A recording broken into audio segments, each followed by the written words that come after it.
2 años y medio son más que suficientes para llegar a una conclusión.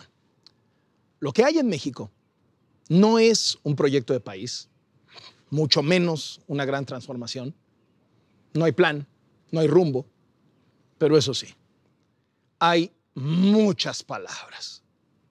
Tenemos un gobierno de palabras. Estamos llevando a cabo la cuarta transformación. El Instituto para devolverle al pueblo lo robado. Jóvenes construyendo el futuro. Sembrando vida. Los servidores de la nación.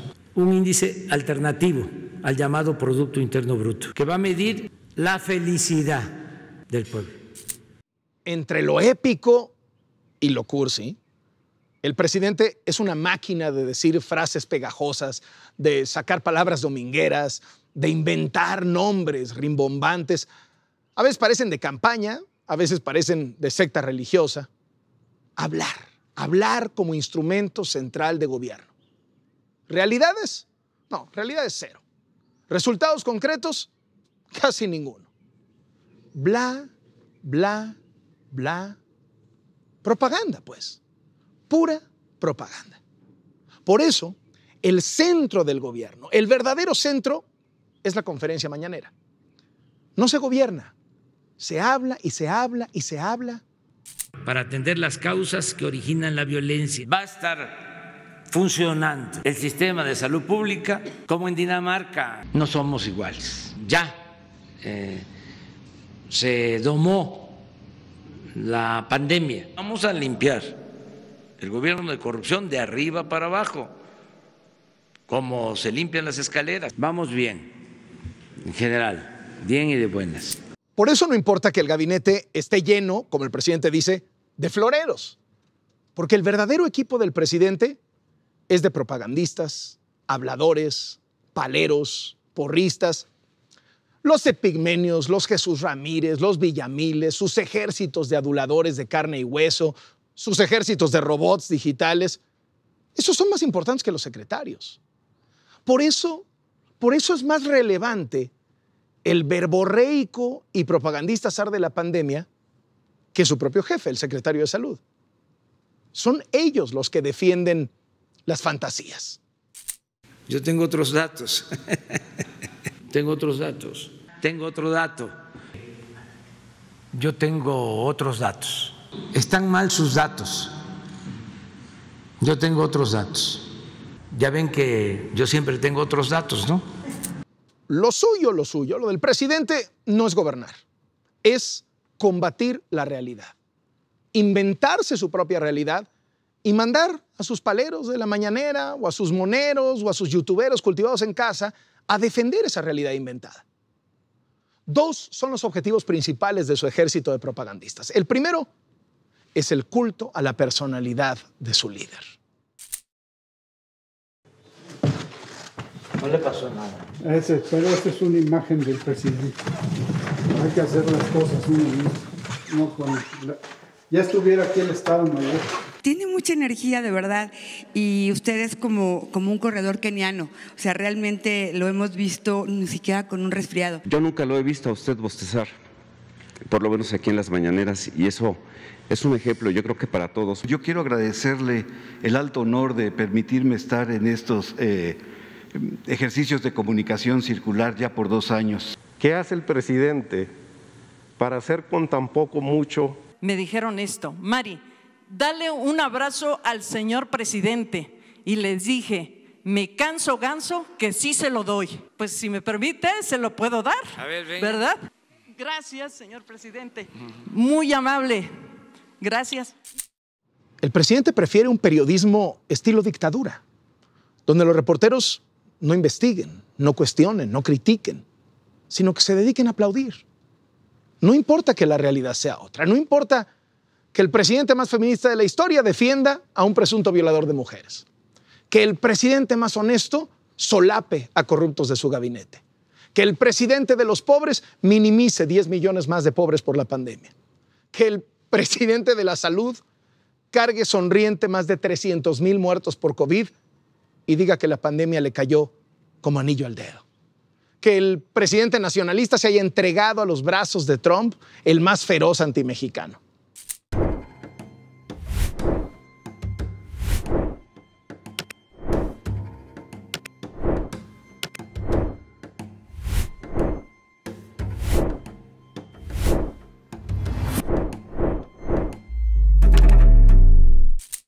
Para eso tienen su arma secreta, las maromas sincronizadas, todos divulgando lo mismo y hasta con las mismas palabras. Propaganda perfecta.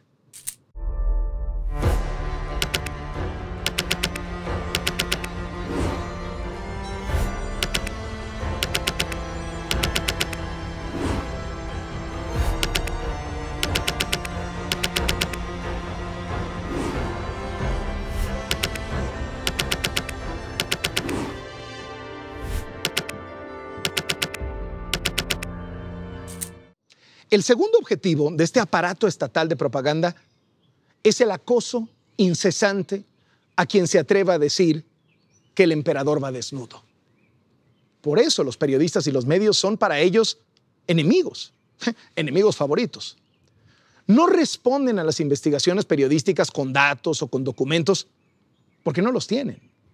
Responden con insultos, con calumnias, con descalificaciones, porque esas les sobran.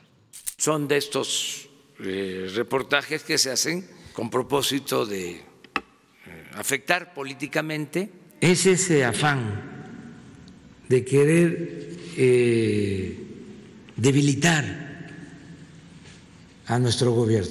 El pesimismo, ¿sí?, y lo negativo tiene que ver con los grupos de intereses creados, tiene que ver con los corruptos. En este caso del video de mi hermano, el propósito es ese, dañar la imagen del gobierno. Hacen campañas, ¿no?, en contra de servidores públicos, a los que ven más cercanos a lo que piensa el presidente, a esos les dan, pero duro. Han lanzado una campaña en contra del doctor Hugo López-Gatell. Le tengo confianza al licenciado Bartlett. La mayoría de los medios de información, que antes callaban como momias, ahora gritan como pregoneros. Nos atacan un día sí y el otro también, porque son tiempos de sopilotes. Todo lo que sea atacar al gobierno es moda. Es un periodismo al servicio de los conservadores. Todos están al servicio del régimen de corrupción. Y para combatir la realidad, la receta es sencilla: mentir, mentir, mentir. Se han vuelto adictos a la mentira. El pueblo de México es un ejemplo mundial en varios campos. La pandemia está perdiendo fuerza. No hay en el mundo un país en donde se estén aplicando tantas vacunas. Santa Lucía es el aeropuerto en construcción más importante del mundo. Es el más grande, con la tecnología más avanzada. Estamos en segundo lugar como el gobierno mejor evaluado. Y cuando la mentira no les alcanza, pues a repartir culpas. A ver, se entiende que al principio del gobierno, pues sí, pero ya casi llegamos a la mitad y siguen echando la culpa al pasado de todo. Este es un gobierno que jamás ha aceptado haber cometido un error. Dejaron un cochinero. Se desmanteló todo. Que se tome en cuenta que fueron 36 años de dominio neoliberal. Nos dejaron un sistema de salud en el suelo. Nos dejaron un pueblo empobrecido. La violencia es la peor herencia.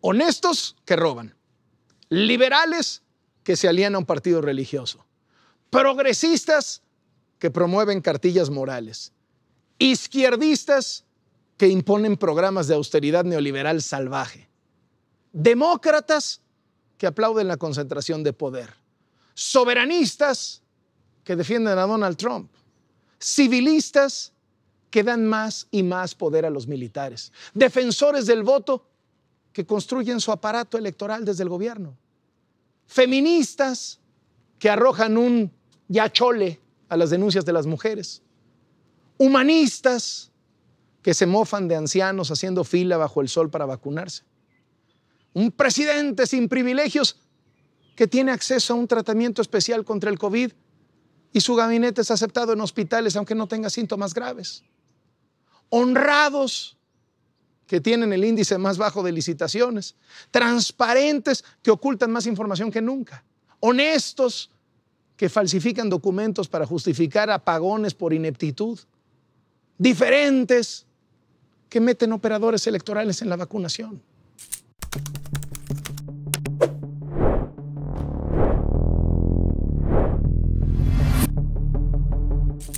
Propaganda y más propaganda. El presidente es una máquina de tender cortinas de humo. Desde la rifa del avión hasta que se subió un tipo a la mañanera, escandalizar con cualquier trivialidad y capitalizarla para desviar la atención. ¿Con qué objetivo? Que no se hable de que su gobierno es de los peores del mundo en enfrentar la pandemia. Para que pueda seguir maquillando la cifra de muertes. Para que no se le cuestione por qué México es de los países del mundo que más crisis económica tuvo el año pasado y menos recuperación va a tener este año. Para que se olvide la violencia. Para que pasen rápido sus propios escándalos de corrupción. Si por cada cortina de humo tuviera un resultado, sería el mejor gobierno de la historia. Soy Carlos Loret de Mola. Esto es Latinos.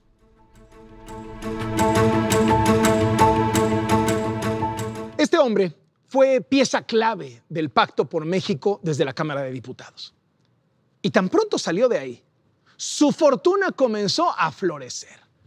Compró un rancho de 900 hectáreas con ganadería, una cigarrera, tiene su propia marca de puros, un negocio de vinos en Polanco.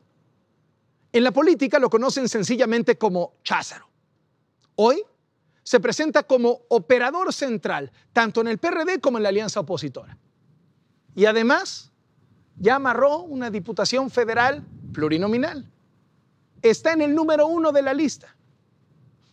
Este es un reportaje de Claudio Ochoa Huerta.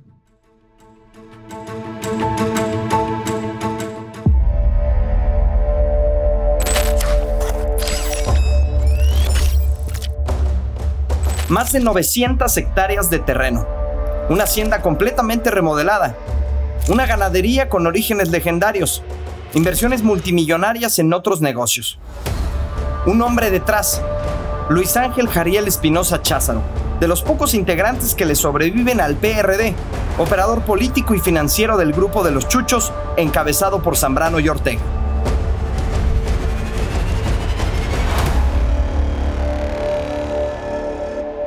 Esta es la ganadería El Junco, fundada en 1938 por Dámaso Cárdenas del Río, hermano del expresidente Lázaro Cárdenas.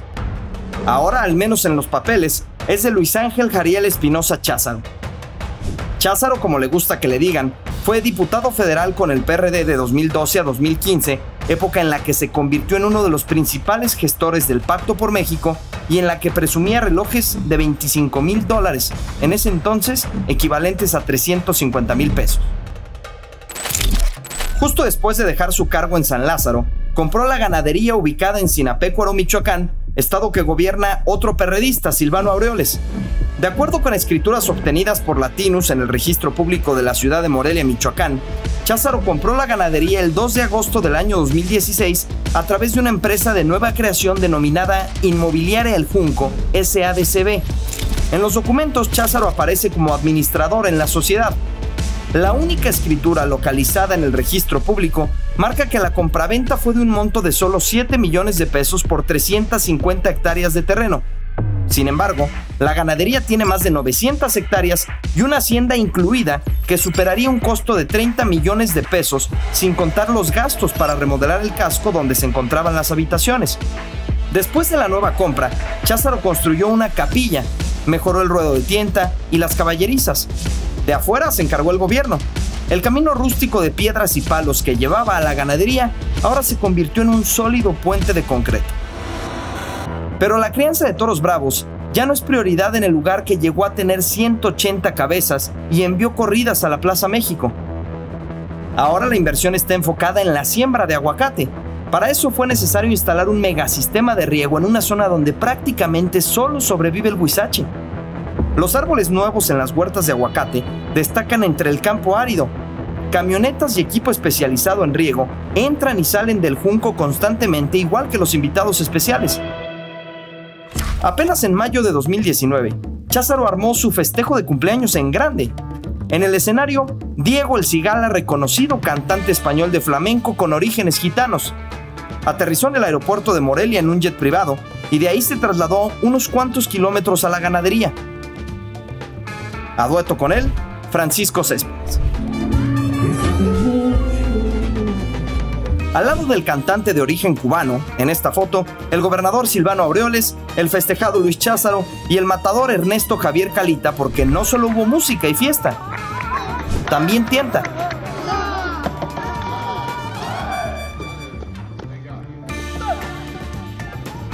Entre los invitados también estuvo Jesús Zambrano, actual dirigente nacional del PRD.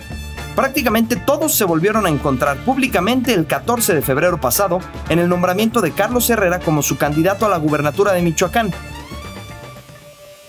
El crecimiento económico de Cházaro, de quien no existe una declaración patrimonial pública en los distintos cargos que ha ocupado, va más allá de la inversión millonaria en la ganadería. En los documentos obtenidos por Latinus, al formar la sociedad de Inmobiliaria El Junco para comprar la ganadería, Cházaro acreditó como su domicilio la calle de Julio Verne, número 42 en la colonia Polanco de la alcaldía Miguel Hidalgo, en Ciudad de México. En esa mansión se encuentra el llamado Club del Vino Mexicano, un punto exclusivo donde se realizan catas y ventas y donde se reúne el grupo de los chuchos. En el Club del Vino Mexicano no solo hay vinos, también puros. Dos marcas en especial, Black Cházaro Cigars y Habana Cházaro. Estos son producidos en la Real Fábrica de Tabacos S.A.D.C.B., de la que Cházaro presume también ser parte. La planta está en Ezequiel Montes, Querétaro, y funciona, según su página de internet, con tabaco negro de San Andrés Tuxtla, Veracruz. Aunque la familia Cházaro asegura que se trata de un negocio que data desde 1989, la fábrica en Querétaro comenzó a operar en diciembre de 2016, solo unos meses más tarde de que Luis Ángel Jariel Espinosa Cházaro compró la ganadería El Junco y dejó su curul en la Cámara de Diputados. Vaya sacudida en la clase política, en los mercados financieros, vaya impacto también al peso que ha significado la aprobación de la reforma eléctrica en el Congreso. No le movieron ni una coma los legisladores de Morena, tal cual se las mandó el presidente López Obrador. Para hablar de eso, hoy en Latinus, se encuentra la senadora Xochitl Gálvez Ruiz, ella es senadora del PAN, es integrante de las comisiones de Energía, Medio Ambiente y Cambio Climático, y la diputada priista Soraya Pérez Munguía. Muchísimas gracias a las dos por acompañarnos. Carlos, gracias, Carlos. ¿Quién gana y quién pierde con esta reforma eléctrica? Mira, pues pierden los mexicanos, pierden los jóvenes, pierden los niños, porque los están condenando a tener un medio ambiente contaminado, a tener energía cara y sucia. Esa es la conclusión. No fue un debate basado en argumentos técnicos. Mientras Estados Unidos aspira a tener 90% de energía renovable en el 2035, México lo que hace es darle un golpazo a las energías renovables, privilegiar el combustóleo, porque no son capaces de decirnos la verdad. El problema es que está refinando el petróleo pesado y tener gasolina cara, te queda 30% de combustóleo. Estamos inundados en combustóleo. Antes se lo vendías a los barcos, ya no se puede porque tiene 4% de azufre. Demasiado azufre para que lo compren. No, ya las regulaciones internacionales no permiten. Ya nadie te compra combustóleo. Entonces, ¿qué decidió el gobierno? Quemar ese combustóleo en Tula, en Salamanca, en Tuxpan, en Manzanillo, y ahora van a privilegiar primero las energías de CFE. Dicen que las hidráulicas, pero las hidráulicas es así de chiquito porque dependemos del agua. Entonces, ese es como un argumento de que vamos por energías limpias. No, las hidráulicas no te dan. Las que van a entrar son combustóleo, gas, que no son energías limpias, y mandan al final las energías limpias que costaban 400 pesos el megawatt y 1.600 la de combustóleo. Es decir, como México no podía vender su combustóleo porque ya nadie compra cosas tan contaminantes, el gobierno decidió, vamos a respirárnoslo. Totalmente. Así, eso es lo que significa. Muy bien. ¿Y quién gana? Pues mira, ni siquiera CFE va a ganar porque va a producir energía más cara. Quizá Pemex le pueda dar el combustóleo a CFE. El presidente gana ideológicamente porque seguramente va a salir el 18 de marzo sintiéndose Lázaro Cárdenas y diciendo que recuperó la energía para los mexicanos. A mí qué me importa la soberanía energética si dependo del gas de Estados Unidos. La verdadera soberanía energética es no depender de los combustibles fósiles. Este sol que estamos ahorita aquí recibiendo podría estar generando electricidad. México tiene un potencial brutal en energías limpias, renovables, a través de gas y a través de viento. Y entonces lo que necesitamos es hacer líneas de transmisión de corriente directa. Eso es lo que hay que hacer para traer toda esa energía del Istmo, para traer toda esa energía del norte del país cuando tengamos problemas en el centro. Y con esas líneas de transmisión, como lo está haciendo todo el mundo, no tenemos problemas de confiabilidad. Diputada, ¿qué va a hacer la oposición frente a esto? Fueron arrasados en la votación en las dos cámaras, Morena no le cambió ni una coma. ¿Creen que lo pueden revertir en la Suprema Corte o creen que es caso perdido? Sí, me sumo al comentario de la senadora. Perdemos todos los mexicanos, especialmente pierde nuestra economía familiar, porque eventualmente se va a traducir en mayores tarifas de energía eléctrica, y eso en una época tan difícil económicamente como la que estamos viendo los mexicanos es terrible. Ahora, ¿qué sigue? Ya se aprobó en Senado. En este momento tenemos la vía de solicitar una acción de inconstitucionalidad. La podemos presentar con una tercera parte de Cámara de Diputados o de senadores. Están trabajando los coordinadores de los grupos parlamentarios, y justo hoy salió publicado en el Diario Oficial de la Federación la inconstitucionalidad de aquel acuerdo, recordarán, que emitió la Secretaría de Energía, que retoma los mismos conceptos que esta ley que acaban de aprobar. Entonces, ¿creen que como la Suprema Corte bateó aquella llamada ley Nale por la Secretaria de Energía, va a batear esta también? Tiene que ser exactamente lo mismo, porque va en el mismo sentido. El acuerdo de la Secretaría Nale era en privilegiar a la CFE, volverla de nuevo el monopolio de la generación de energía eléctrica y a costa de la competitividad, porque recuerden que la generación de energía eólica, la generación de energía es un mercado abierto en este momento, tanto a privados como al sector público. Ahora, diputada, no me imagino al presidente López Obrador ni a Morena haciendo que aumenten los recibos de luz de los ciudadanos. Es decir, sería un autogol brutal.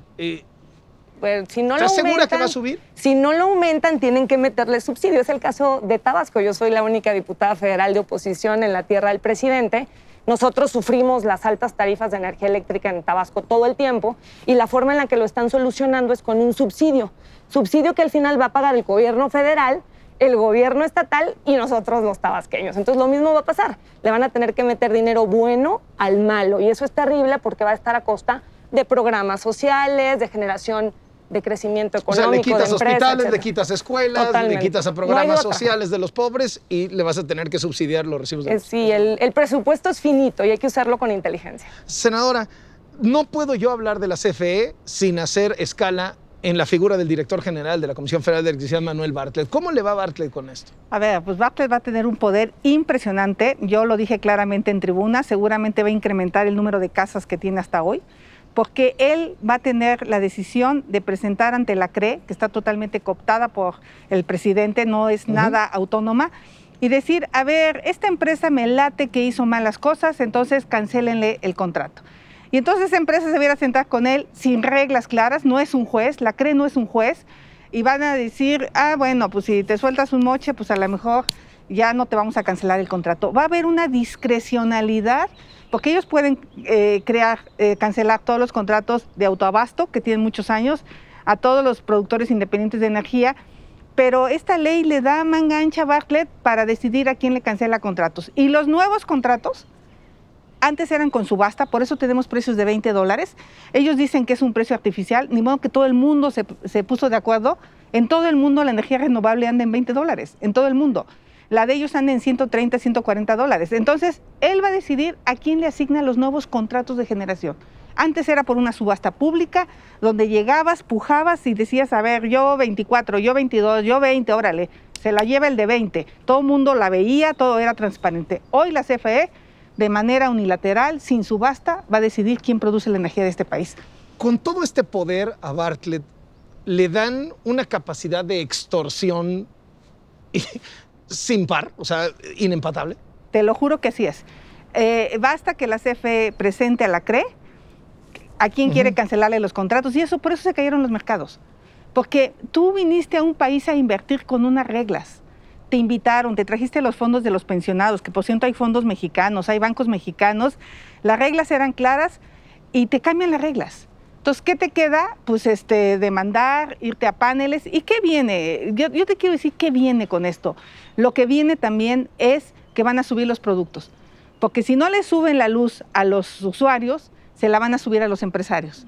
Y entonces los empresarios que fabrican el pan, que fabrican la tortilla, que fabrican los zapatos, los vestidos, van a tener que subir los productos. No hay de otra. O sea, la energía de combustóleo es 4 veces más cara que la energía limpia. A ver, diputado, ustedes entienden muy bien de política, entienden muy bien de elecciones, a eso se dedican.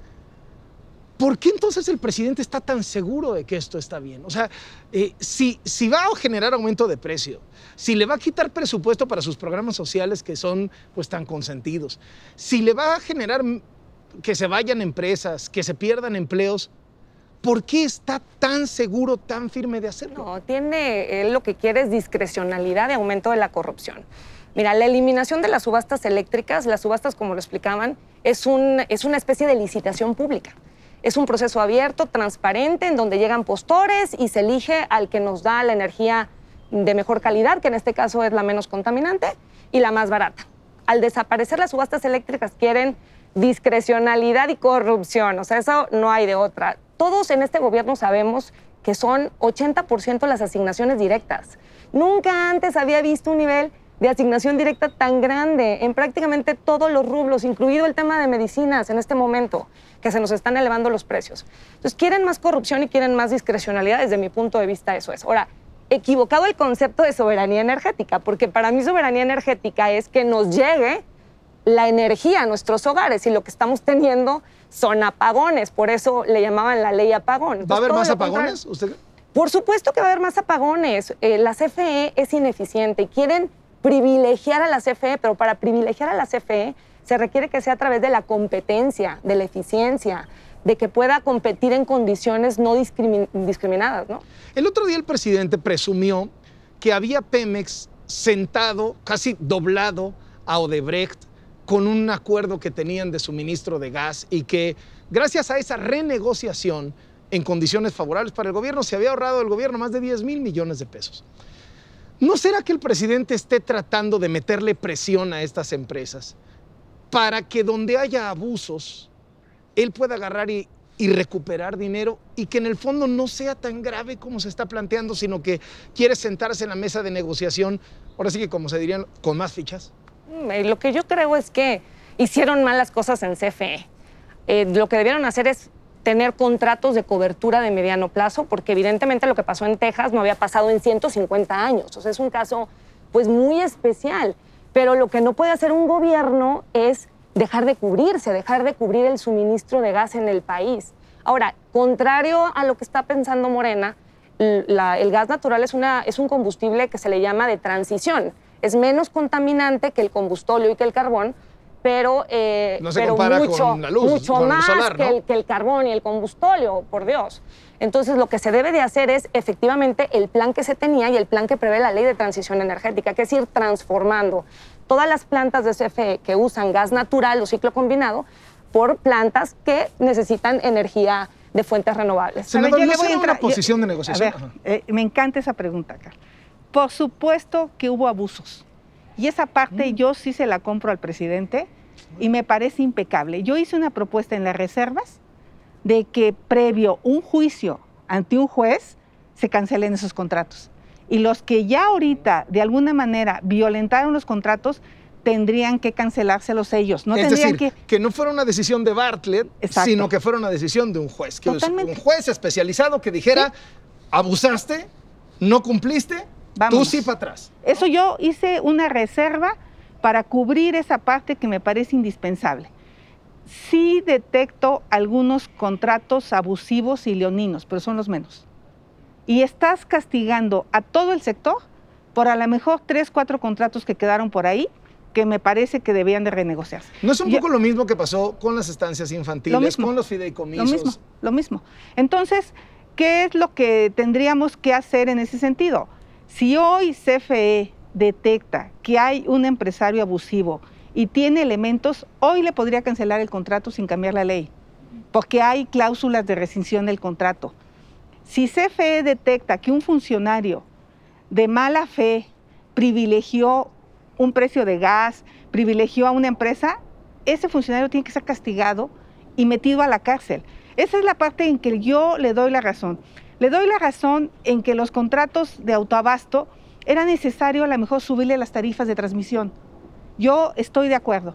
Y podríamos haber encontrado soluciones. Yo le hice una propuesta de 5 puntos a Ricardo Monreal para que esta ley no fuera inconstitucional y dentro del ámbito legal le resolviera los problemas al presidente.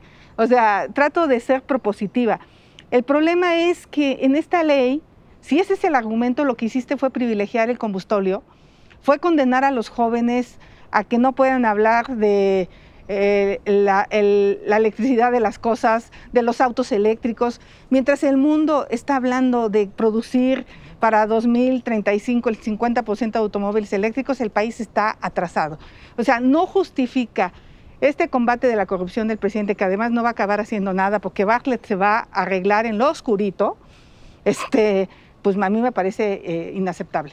A ver, si todo lo que me están diciendo va a pasar y entonces vamos a tener apagones y más contaminación y van a subir los recibos de luz o van a dejar de construirse escuelas y hospitales para mandar dinero ahí. Y además vemos que tenemos 300,000 muertos por la pandemia y no está funcionando la vacunación y además hay una crisis económica y se han perdido empleos y encima todos los corruptos, hasta en la familia del presidente, quedan impunes. ¿No sería una fórmula, no tendríamos que estar hablando ahorita de la paliza que se va a llevar Morena en las elecciones de junio y por el contrario, todo apunta a que va a ganar las elecciones? Es decir, ¿cómo los deja a ustedes como oposición que esté pasando, según esto, toda esta realidad y resulta que Morena es el favorito para ganar las elecciones? Bueno, yo creo que él debe de tener otros números, porque si adelantó la discusión en este momento y la admitió como una iniciativa preferente, es porque tiene prisa. ¿Y por qué tiene prisa el presidente de aprobar una iniciativa donde a todas luces le sobran los números? Porque es una ley secundaria. Yo creo que le asusta un poco la alianza que se ha construido. Yo creo que le asustan un poquito que sí podamos recuperar espacios en la Cámara de Diputados y en la próxima legislatura va a ser otra historia totalmente. Pero no hay una encuesta que avale ese susto. ¿Y por qué metió la iniciativa preferente? A ver, yo te voy a decir, fue tanta la brutalidad de la corrupción del pasado, fue tanto las promesas incumplidas de los gobiernos del PAN y del PRI, y yo sí hago aquí un mea culpa, porque sí fue un abuso. Y la gente quedó hasta la madre. La gente sigue pensando que el presidente es la gran opción, y yo también lo pensaba. Y yo, como senadora de oposición, apoyé cosas del presidente que me parecen justas. El problema es que hemos llegado a un punto donde ya no se piensa, solo se obedece. A mí me hubiera encantado tener un debate con Bartlett y con Ale para buscar una solución inteligente sin dañar al país. ¿Qué va a pasar? Van a llegar los aranceles al carbón. Y entonces las empresas mexicanas van a dejar de ser competitivas para exportación. Eso lo veo venir por la violación al TEMEC. ¿Qué va a pasar? Pues va a pasar que los inversionistas van a decir, ¿a qué voy a un país donde no se respeta la inversión? Porque hay un odio a los empresarios de esta clase política gobernante. Odian al que tiene. Y la mayoría, yo les dije, aquí hay un montón de talegones que en su maldita vida han generado un empleo. Se los dije en la tribuna, que no saben lo que significa. Yo soy empresaria hace 30 años. Entonces, esto es una brutal desconfianza. Ya los empresarios a veces no tenemos para pagar la nómina de la quincena.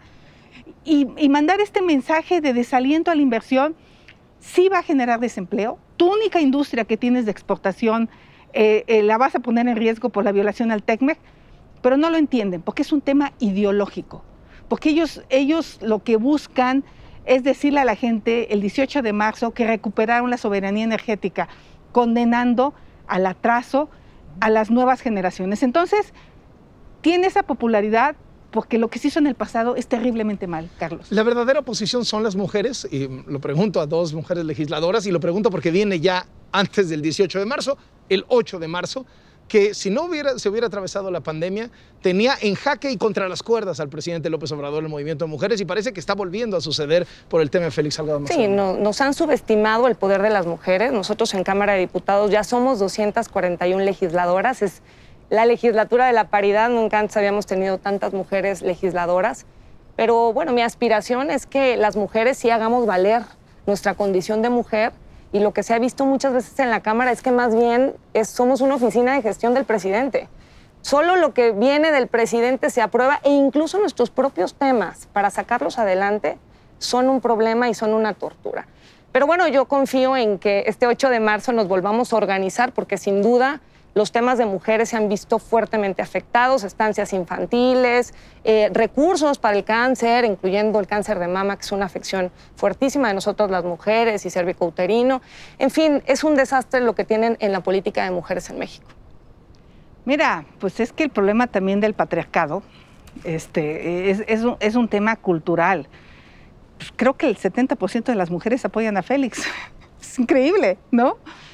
Porque las mujeres indígenas en Guerrero han sido violadas por sus hermanos, por sus padres, en muchas ocasiones.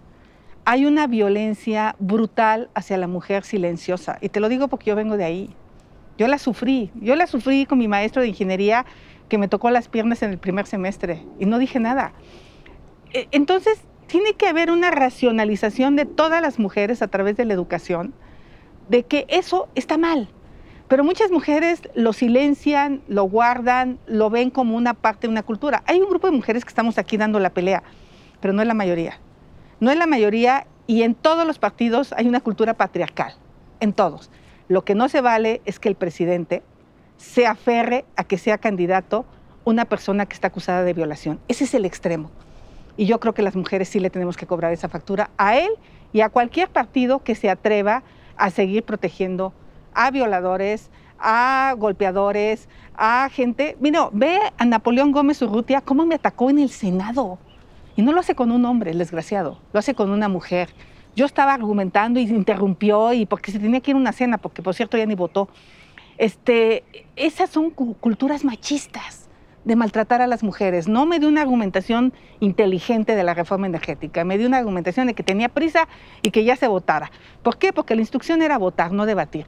Desde el punto de vista intelectual lo ganamos los jóvenes vas a ver la reacción ante esto que está pasando. No nos condenen, me dijeron los jóvenes, al pasado. Queremos un futuro, defiéndanos en el Congreso. No dejarnos ese Parlamento abierto, Carlos. Senadora, diputada, muchísimas gracias por acompañarnos aquí en Latinos. Al contrario, muchas gracias. Ahí las tiene, Soraya Pérez Munguía es diputada federal priista y Xóchitl Gálvez, senadora panista.